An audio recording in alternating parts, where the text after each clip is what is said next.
جماعت اسلامی کے امیر حافظ نعیم الرحمان نے کہا ہے کہ وزیراعلیٰ سندھ مستعفی ہوں 1 فروری کو شارع فیصل پر تاریخی جینے دو مارچ کریں گے۔ حافظ نعیم الرحمان بولے کراچی کو وفاق کے حوالے کرنے سے کوئی تبدیلی نہیں آئے گی۔ آج تک وفاق نے کراچی کے لیے کوئی اقدام نہیں کیا۔ کراچی کے شہریوں اور تمام طبقات کو اپنے حق کے لیے نکلنا ہوگا۔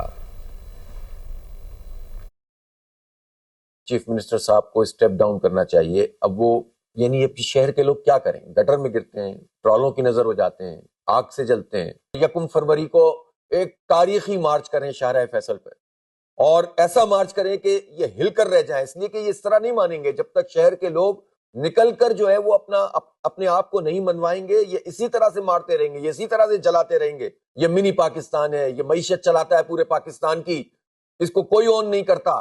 بات کی جاتی ہے کہ جناب اس کو وفاق کے حوالے کر دیں، اس کو وفاق کے حوالے کر دیں۔ وفاق نے کیا کیا ہے آج تک کراچی کے لیے؟ یہ شہر کراچی جو 67% ریونیو جنریٹ کرتا ہے، جو 42% انکم ٹیکس دیتا ہے، جو 54% ایکسپورٹ کرتا ہے، کون سے وفاق کو اس کی فکر ہے کہ یہ کراچی میں کچھ کریں؟